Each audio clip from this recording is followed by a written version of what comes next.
This is CNN Breaking News. Welcome to our viewers in the United States and around the world. This is your new day. It's Friday, April 20th, 6 o'clock here in New York. Allison is off. Erica Hill joins me, and I will need your help this morning. The news is just falling on top of us. Literally, just as we're going to air, our starting line has changed. We now know what is in the memos that fired FBI Director James Comey wrote about his interactions with President Trump.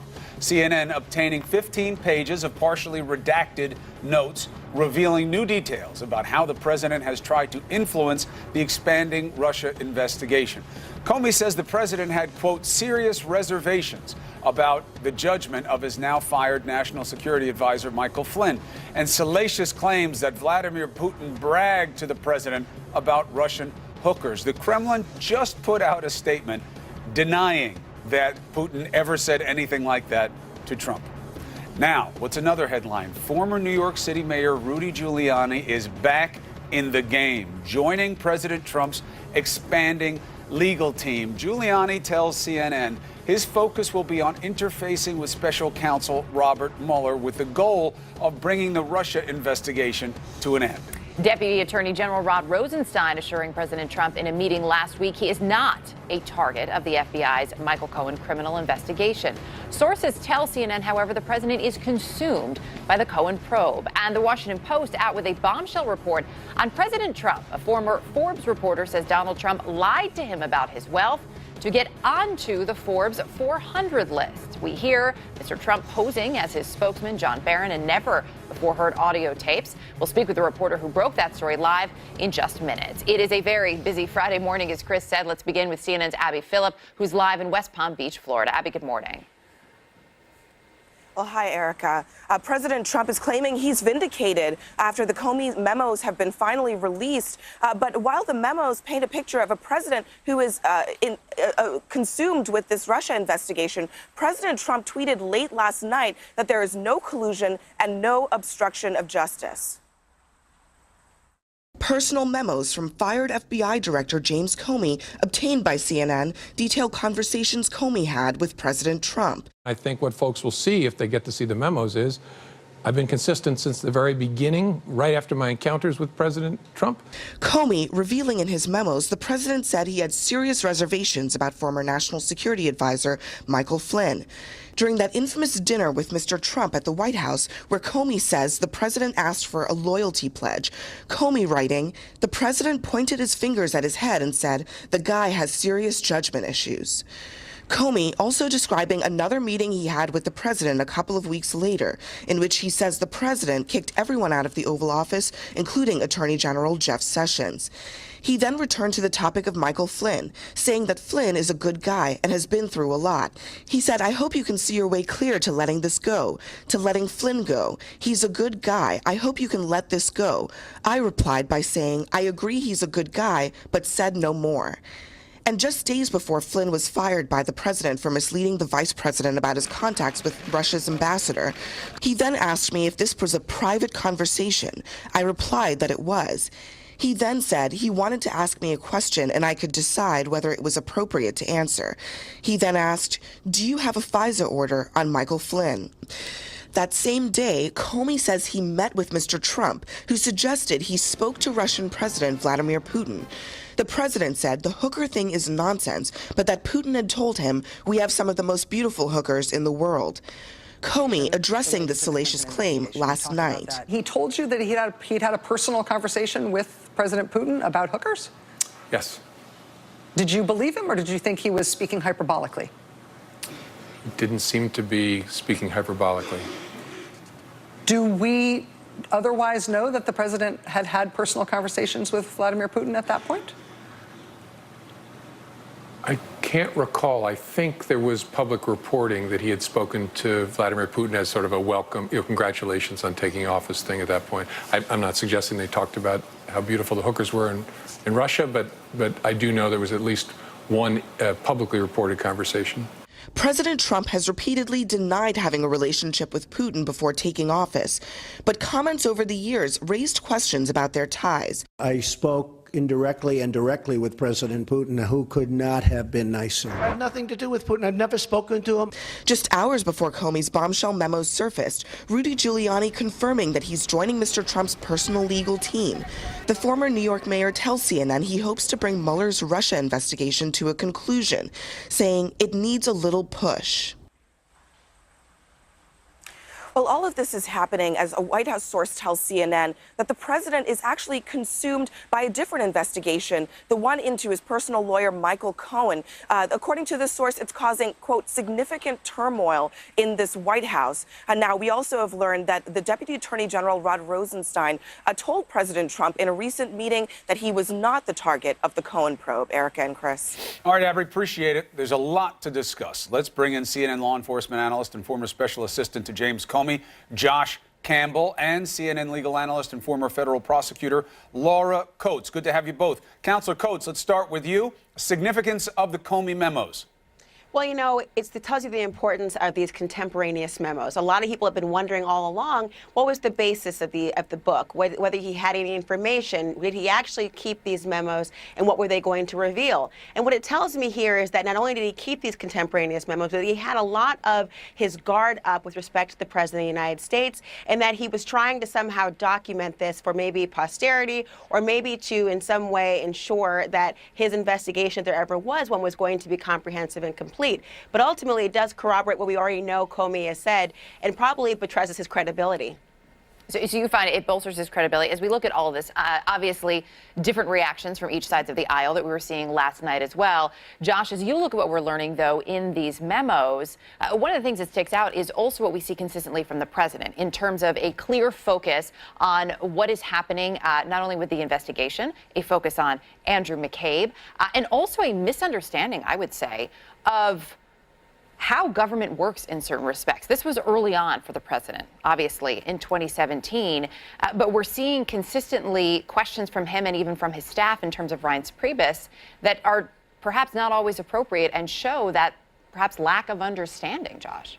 No, you're spot on. And, you know, as you look at the memos, obviously there are things there that we've heard about in the past. I think it's important at the outset to step back and just look at what we have. I mean, these are contemporaneous observations of one party to the conversation. And it's fair to point out that, you know, this isn't some new source of information. A lot of this is, you know, this is coming from the same person, Jim Comey. So we want to caution against what we call in the FBI and calling the intelligence community circular reporting, where you have something new and you think, well, okay, this corroborates what we knew before. But that said, there is a lot there. And again, it'll be up to the American people to determine who they believe, right? This is the ultimate he said, he said. Do you believe the president? Do you believe the credibility of Jim Comey? With that said, as you look to your question at these memos, the thing that struck me the most out of everything, and you know, obviously there's the issue of, I hope you can see this, you know, your way to letting the Flynn investigation go, which is, you know, highly inappropriate. But as you mentioned, with Reince Priebus asking the FBI director whether there was a FISA surveillance warrant on the national security advisor is beyond inappropriate. Right. And you know, the issue there is that a lot of people have said, well, here you have a new administration coming to town. They don't really know government. They came from the business world. That's not Reince Priebus. He is the ultimate insider. This is highly inappropriate. All right, so we have a little bit, there's a little bit about points of style versus substance. The main thing that the president believes the Comey memos show, Laura, is no collusion, no collusion, no collusion. Comey never saw any proof of collusion. And when asked by Jake Tapper, this is the nice thing about having a second bite at the apple, okay? With George Stephanopoulos, it was, do you think that the Russians have something on him? Possible. His possible is weak, with all due respect to Comey. And we now know that both from the memos and from the interview with Jake, where he has never seen any proof that the Russians have anything on the president. How powerful is that for the president's position?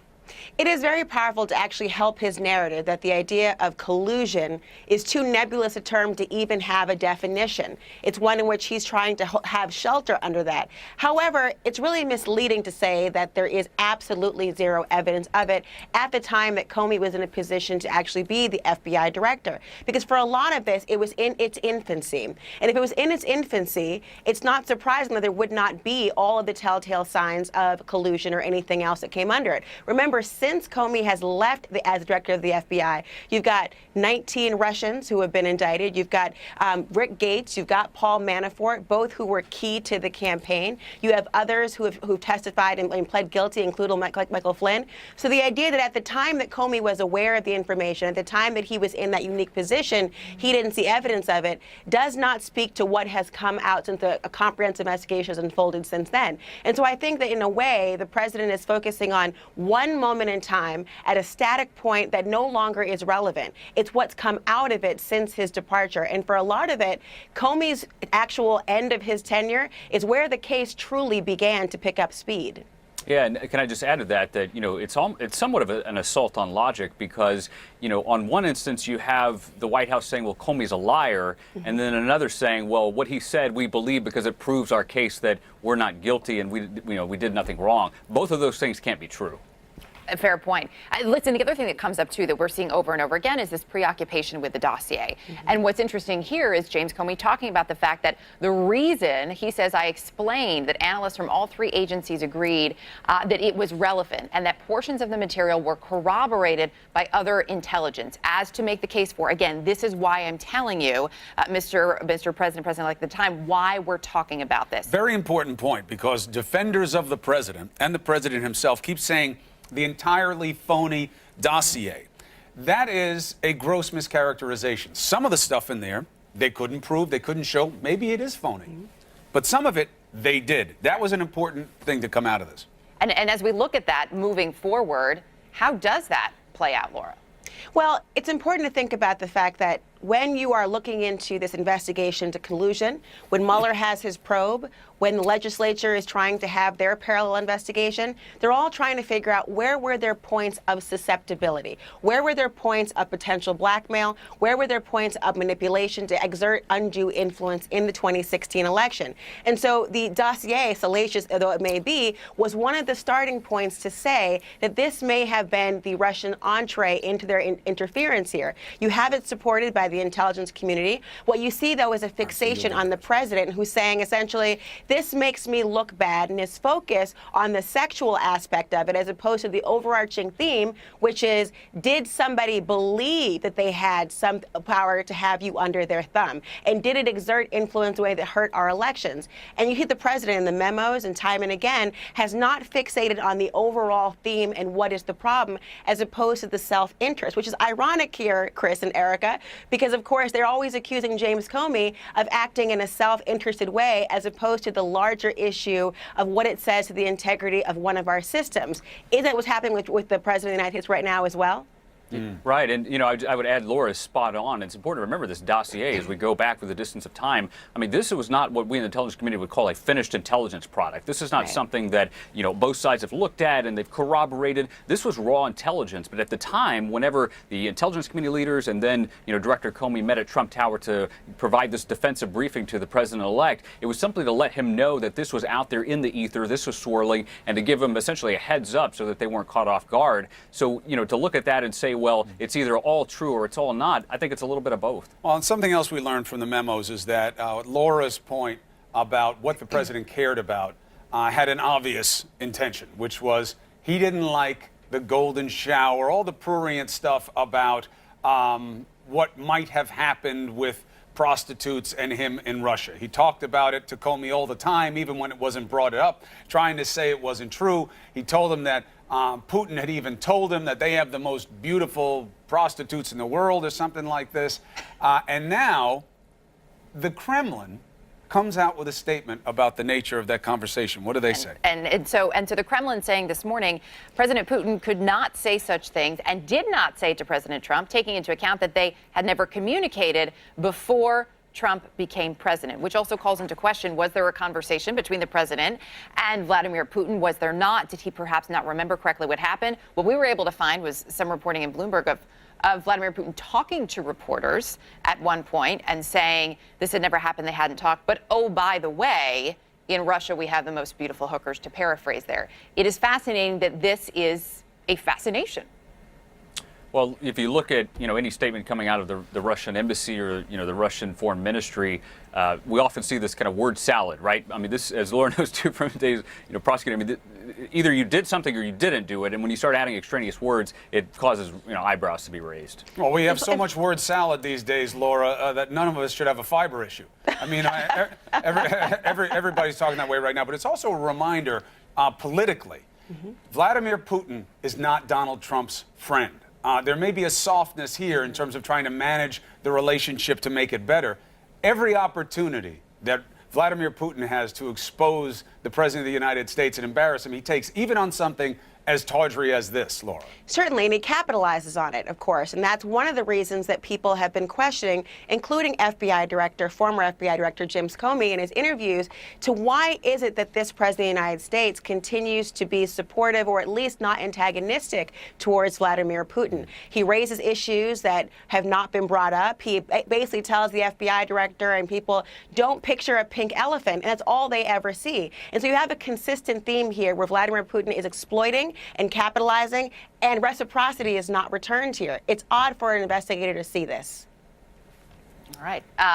Laura, Josh, thank you both. Thank you. All right, another big development. It is true that the president has been trying to widen his legal team. It is true he's been reaching out to get help, and his call has been heeded. Rudy Giuliani is back in the game, joining President Trump's legal team. You don't know the connections that Rudy has, the relevancy he could have. Even Rudy is saying, I am brought in to end this investigation. The impact, what we'll see going forward.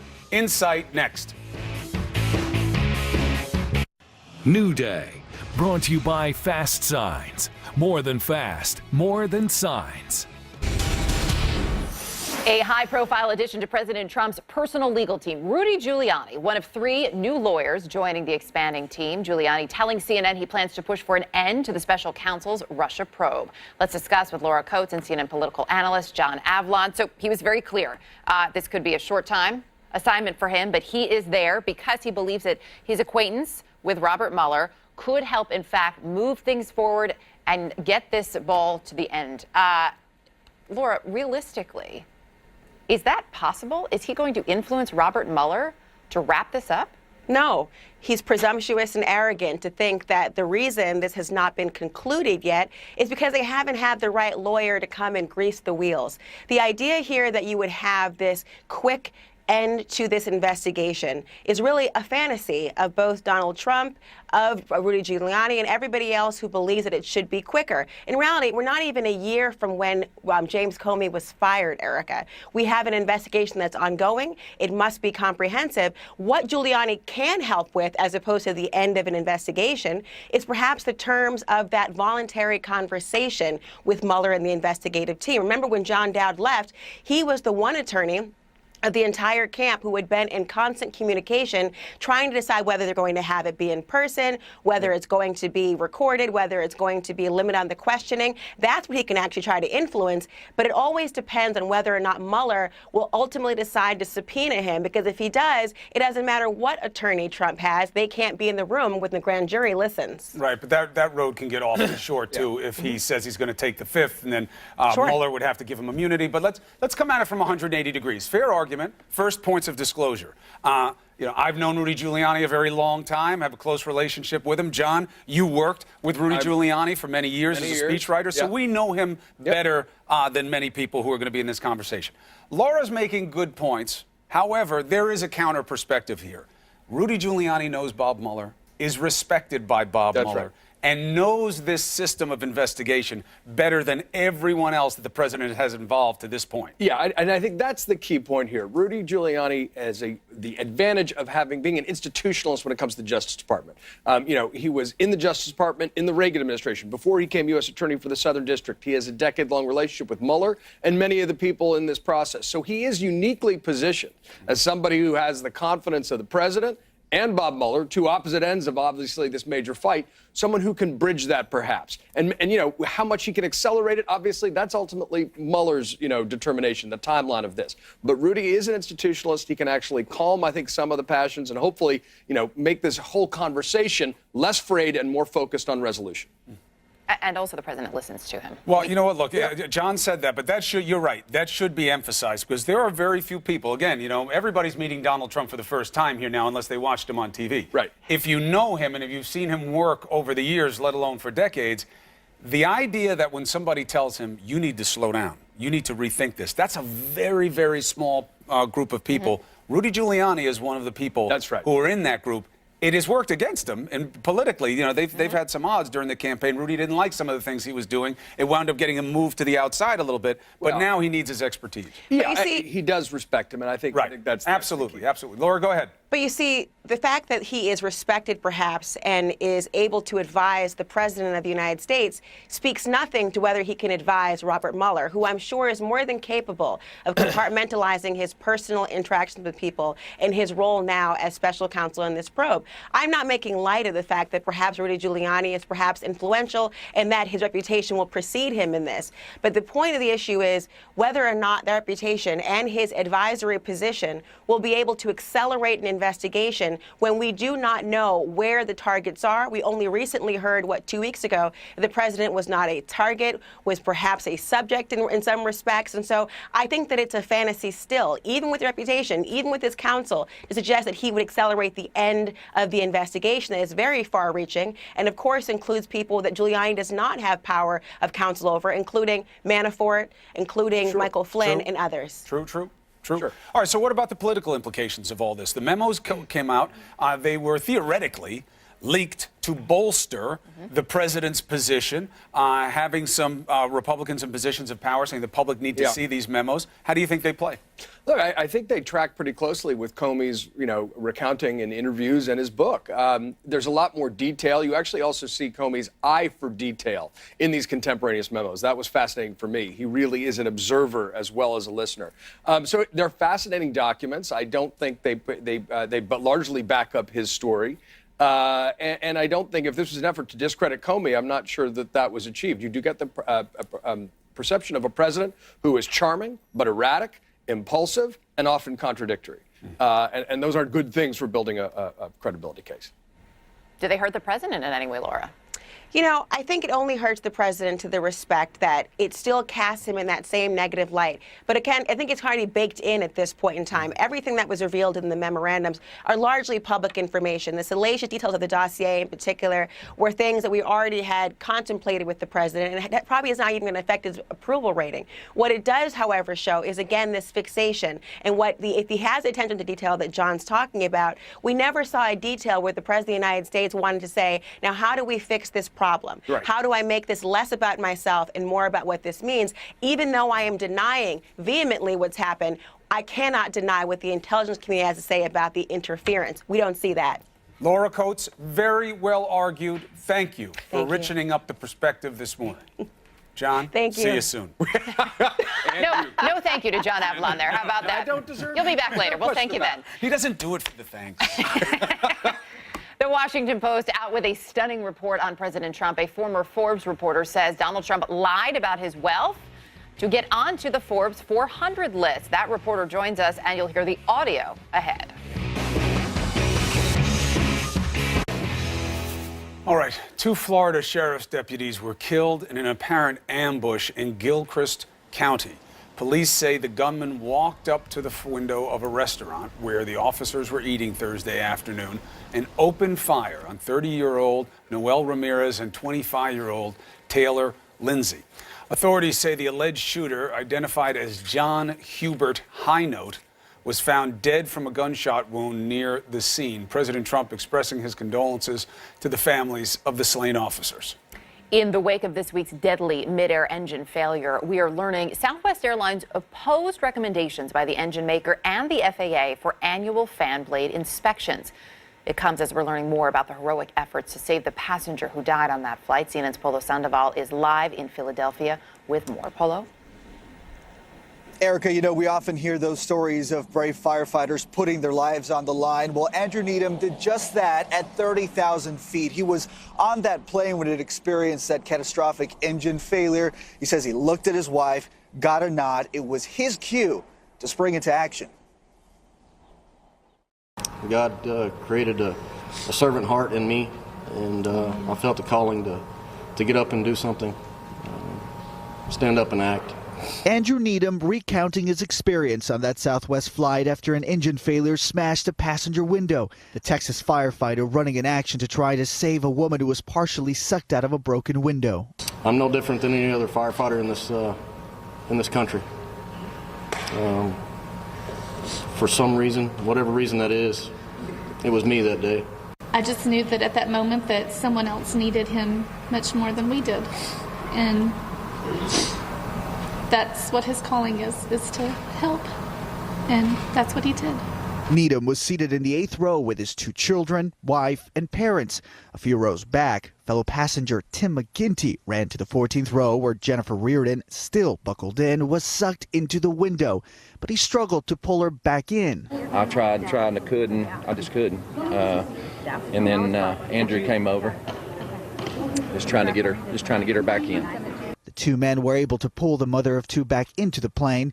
Then Needham and registered nurse Peggy Phillips took turns trying to resuscitate her. We started CPR on the lady, which we continued for about 20 minutes. We were still doing CPR when the plane landed. The medical examiner says Reardon died from blunt impact trauma to the head, neck, and torso. I feel for her family. I feel for her 2 kids, her husband, the community that she lived in. I can't imagine what they're going through. Holly Mackey, who was seated next to Reardon, praising the heroism of fellow passengers. It was really excellent teamwork between all of them to try to get Jennifer back in and safe and keep everybody else safe at the same time. Southwest sent passengers on the flight a check for $5,000 and a $1,000 travel voucher in hopes that will restore confidence in the airline. The Federal Aviation Administration ordering the immediate inspection of the same model engine that was on this flight. The Southwest Airlines company saying that they hope to accomplish that in the next month. Chris, clearly a move here to try to prevent something like this from happening again. Yeah, that's the key. Got to respect the heroism that took place with the pilot and others on that plane, like that first responder. But we also have to stay on top of efforts to either cut corners on safety or to do the right thing. We'll stay on it. Polo, thank you. The Washington Post is out with a very interesting report. Donald Trump on tape pretending to be someone else, a man named John Barron, his fictional publicist. You have heard this before if you've been following the news, but you haven't heard it this way before. We have a reporter who spoke to him and says he got duped by Trump in his effort to get on the Forbes 400 list. You're going to hear it for the first time as we're joined by the reporter. Next. Following breaking news, a former Forbes reporter says Donald Trump lied to him about his wealth to get onto the Forbes 400 list. But this is really a story about how Trump did this. And we hear the proof in a new audio released by the Washington Post. It is the first known publicly available sound of Mr. Trump posing as his vice president of finance, John Barron. The audio is from 1984, and the journalist is named Jonathan Greenberg. He says Barron tricked him. Take a listen and see if you can tell who it is.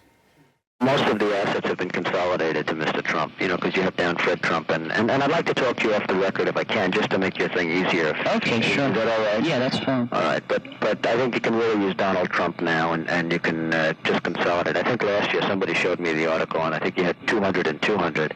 And really, it's been pretty well consolidated now for the most part. As I also think somebody had mentioned that you had asked about that, or somebody had, and it's been pretty well consolidated. Okay? Jonathan Greenberg joins us now. Thank you very much for joining us and for taking the time to dig back into the annals of memories/painful memories, and to remember that you might have had tapes of these conversations. People will hear them and say, how could you not know that was Donald Trump? But this was in the 80s, before all the TV, before he was such a nationally, even internationally recognized person. We weren't used to hearing him the way we are today. What made you look back at this? Well, I had heard him, Chris, because I had interviewed him before he called his John Barron the year before, and yet no one could imagine the unimaginable. No one could imagine that someone would do something like this, call his their own PR person. I heard about Trump, and I looked into my files, and I guess I am something of a pack rat, and I thought I'd like to see those tapes about, the Forbes 400 and the rich list, and I looked and I was like, wait a minute, this is John Barron, and when I heard them, I thought, these things were much better crafted lies than I thought. And that led me to further research about how much was he really worth in 82, 83, and 84. And it was under $5 million. I put him down for $100 million. He should never have been there in the first place. You got duped. What made him successful at doing this, in your opinion? You know, he is a consummate con man. He understood what I was doing, you know, going around the country, putting people on, asking them, and he figured out what he had to do in order to deceive me and get onto that list. And he did it very well. And he maintained that persona of just sort of talking about his assets without any sense of debt and lying about it. He had Roy Cohn call me to lobby for him about his net worth and lie for him. You know, where is my Roy Cohn? He was there back then, and he was calling Forbes magazine and talking about fictitious income statements. So he knew where we couldn't go, and he went right there and deceived me. So you have this so what value of this. People have heard this. They haven't heard the tapes the way they will now because of what you've discovered in your own memory bank. But why should people care about what Donald Trump did to try to reestablish his financial prowess all the way back in the 80s? Well, you know, it shows what he did to the media or as a journalist during his career. He also did to the banks. He basically lied and deceived in order to get his net worth up so he could borrow money, which of course led to the first bankruptcy and the collapse, $3.5 billion, you know, that he borrowed and then collapsed. And he also has done as president. He has, you know, in a way that just like we weren't prepared for him as the media, I don't think the media was prepared for him as a politician. Like we weren't prepared for him as a businessman. No one is prepared for the level at which of his deception. I used to be proud, Chris, that I was the guy who kept him in check. He said he was worth $500 million. He was only worth $100 million. In fact, he moved the guideposts. He knows how to change the question. Not whether he should be on the Forbes 400, but where he should go, and stopping him from his claims that he's at the very top, worth more than any other real estate tycoon in New York City. Now, Jonathan, you know me, and you know that ordinarily this is a situation where I might be hammering somebody who's in your position. But I can't. You know why? Too hypocritical. I was in the exact same position when I was at ABC News with a really good investigative team, and he was coming into full flower as Trump, the TV icon, and we did a net worth story about him. And he talked us into a situation where we were only comfortable going to air with what his net worth was if he agreed. And he wound up going up by about 50% every phone call I had with him. And so he didn't even need to have a fake persona. He wasn't even pretending to be somebody else. He's very persuasive, but people will look at this and say, okay, so he's good at it, and guys like Greenberg and Cuomo are dummies, and they go for it, but this is why he's a good businessman. You have to do what you have to do to get there. Fake it till you make it. That's funny. You know, there's one thing about exaggerating, and there's another thing about sort of totally lying. He lied about there were 25,000 apartments in Brooklyn and Queens and Staten Island. There were 8,000 apartments in Brooklyn and Queens. He lied about his father, that he owned all of his father's assets, and he borrowed against his father's assets, you know, which supposedly were his and had been consolidated. He didn't own any of them till his father died in 1999. Right. So banks loaned money. It's hard to imagine that business could be built on this deceit, and that banks could lend on the same, you know, inflated assets with no sense of debt. What we did learn, Chris, is the New Jersey Casino Control Commission in 1981, in a document no one saw for 20 years, did know what he was worth that year. And in fact, it was like he had $1 million trust fund and $400,000 in the bank. Right. And it was a complete fabrication. He deserves credit for building himself back up in an unprecedented way. But how he did it warrants scrutiny, especially now that he's the most powerful man in the world. And we are dealing with his penchant for deception right now. He won't show his taxes. Why? Lots of excuses. We know none of them to be true. Jonathan Greenberg, very important to focus on the nature of the man in power. Thank you very much for giving us this window into your own experience. Thank you. It's been a pleasure, Chris. All right. Erica. We are going to continue to break down what you just heard. Why does President Trump seem to be so concerned with inflating his status? Not just his wealth, but also with... The Washington Post out with this new bombshell report and audio of former Forbes reporter who says he was conned into overstating then private citizen Donald Trump's wealth all the way back in 1984 so that Donald Trump could get onto the Forbes 400 list. Jonathan Greenberg says he was tricked by Trump himself, who was posing as John Barron. You can hear it for yourself. Here's the audio tape. Most of the assets have been consolidated to Mr. Trump, because you have down Fred Trump. And I'd like to talk to you off the record if I can, just to make your thing easier. Okay, sure. Is that all right? Yeah, that's fine. All right, but I think you can really use Donald Trump now, and you can just consolidate. I think last year somebody showed me the article, and I think you had 200 and 200. And really, it's been pretty well consolidated now for the most part. As I also think somebody had mentioned that you had asked about that, or somebody had, and it's been pretty well consolidated. Okay? Let's bring in now John Avlon and CNN contributor Michael D'Antonio, Donald Trump biographer and author of The Truth About Trump. How much of the truth are we hearing in that audio about Donald Trump? Well, you're hearing the absolute truth about his method. This is the most successful con man perhaps in history. So he uses superlatives. I'll use them too. It began actually in the early 70s with him tooling around Manhattan in a chauffeured car that his father owned with a person who was armed, and he made that known, and then got himself in the New York Times, had the reporters say that he was very much like Robert Redford. And he just started building this image that was completely false. And it's continued to this day. This is why it's hard to have any reality when you deal with Donald Trump. So that part's 100% true. That's who the man is. The pushback is fake it till you make it. He was down and out. He built himself back. He was not down. Well, at certain points in his career, yes, he was down and out. He had to go to the Russians and the Chinese for money. That was unheard of in those days in New York City, the financial capital of the world. And that's because he couldn't get a banker in his hometown to back him. That's right. But look, I think the point here is fake it till you make it. There's certain, power positive thinking, Norman Vincent Peale stuff we can return to. But this is simple duplicity with a self-interested angle. So let's not, cozy it up too much. First of all, most normal human beings don't call people and pretend to be other people talking positively about them. Let's just reality check that. Second thing is, he has an obsession with perception, and it has served him well. His fixation on his wealth isn't only to get on that list, and the details in this article are fascinating, right? He's saying, he's probably worth 100 million when in fact it appears he's worth closer to 5.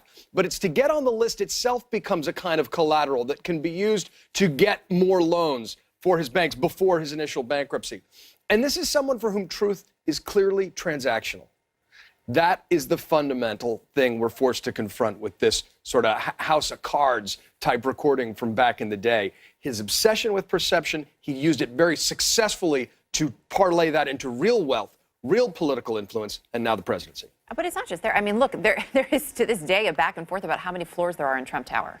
Right? And what floor does he actually live on versus the floor he says that he lives on? It's a metaphor. Because if I tack a few extra floors on there, yes, indeed it is. But what does this say, too, about the fact that he has, for decades, from the very beginning, Michael, been consumed by status and what it could potentially bring him? Well, he understands the way that the modern world works. So what's fascinating about Donald Trump is that at every moment when the media platform changed. So it went from tabloid newspapers to tabloid TV to online presence and social media.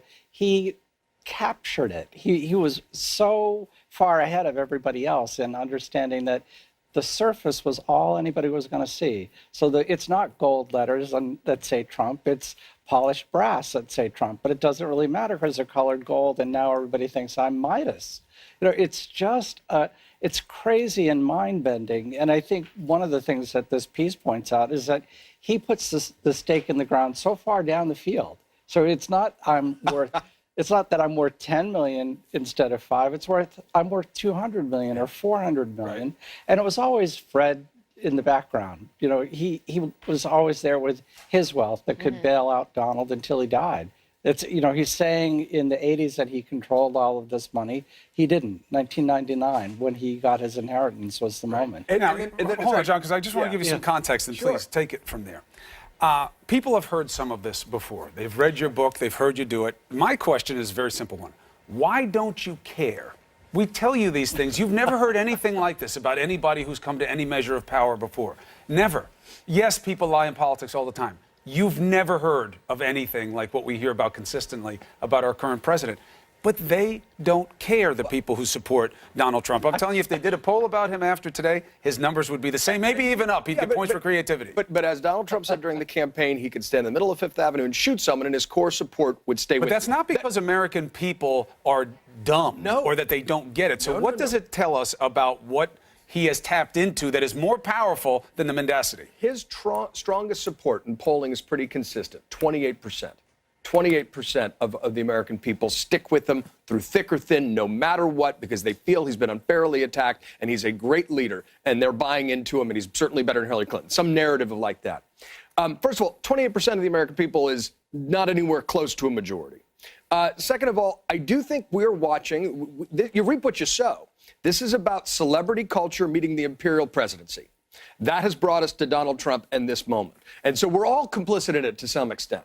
But he played it incredibly well. Used to say politics is perception. Donald Trump understood that early on, even before he was in politics, and parlayed it into some kind of real success. But we're all reaping the whirlwind here. All right, John, Michael, appreciate it as always. We've heard all about them. Now you can read them for yourself. What am I talking about? The Comey memos, details of interactions between the former head of the FBI and the President of the United States. What attempts were there to influence the Russia probe? How were they reported at the time? Next.